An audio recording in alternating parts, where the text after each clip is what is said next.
The shadows of history are long, but few are as dark or as daring as the one cast by a single man from North Africa. This isn't just a story of war. It's a ghost story of an empire that almost was. This is the chronicle of Hannibal Barca, the man who looked at the impossible height of the Alps and decided to climb them with an army of giants and monsters. Our story begins in the salt-stained streets of Carthage, a city of merchants and silver. But in the heart of young Hannibal, there was no room for trade, only a vow. Legend whispers that, as a boy, his father Hamilcar led him to a flaming altar and made him swear eternal hatred toward Rome. It wasn't just a promise. It was a haunting. By 218 BC, that hatred had matured into a masterpiece of strategy. Rome thought they were safe, protected by two seas and a mountain range that no army had ever dared to cross in winter. They were wrong. Hannibal's journey began in New Carthage, in what we now call Spain. He didn't just lead a group of soldiers. He led a wandering city of nearly 100,000 souls. Among them were Numidian cavalry who rode without bridles, moving like shadows on the plains, and the terrifying centerpiece, 37 war elephants. To the Romans, these were Lucanian oxen, creatures of myth brought to life to crush the earth beneath their feet. The first great mystery was the crossing of the Rhône River. The Gauls gathered on the opposite bank, a wall of screaming warriors and iron. Hannibal didn't just charge, he vanished. He sent a detachment miles upstream to cross in secret, circling behind the enemy like a predator.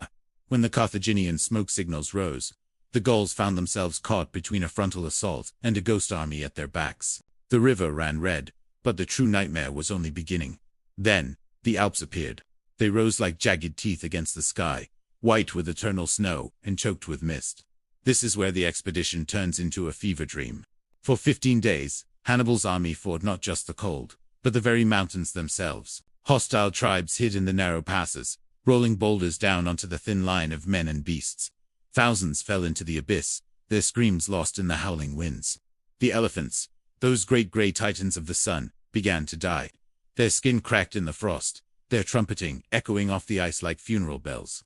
At one point, a massive landslide blocked the path. The army was trapped. Legend says Hannibal ordered his men to heat the rocks with giant fires, and then pour sour wine over the stones to crack them open, carving a road through the impossible with fire and vinegar. When Hannibal finally descended into the plains of Italy, he was a ghost of the man who had left Spain. He had lost half his army. He had lost one of his eyes to infection. But he had gained something terrifying: the element of surprise. Rome woke up to find a predator in its backyard.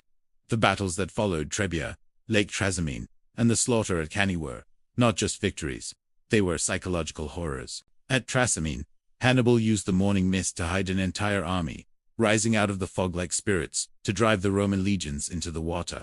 At Cannae, he performed a double envelopment, a move so perfect it is still studied in every military academy on Earth today. He didn't just defeat the Romans, he erased them. For 15 years, Hannibal wandered the Italian countryside. He was a man without a home, a general without a supply line, living off the land and the fear of his enemies. Mothers in Rome would quiet their children by whispering, "Hannibal oggi partus." Hannibal is at the gates. He moved like a phantom, always one step ahead, waiting for the one thing that never came, the final support from Carthage to finish the job. In the end, the mystery of Hannibal isn't how he lost, but how he stayed for so long. He was a man who challenged the gods of geography and won, only to be defeated by the cold bureaucracy of his own city. He never took Rome, but he stole their peace forever. He remains the ultimate what if, the shadow that almost eclipsed the sun of the Roman Empire.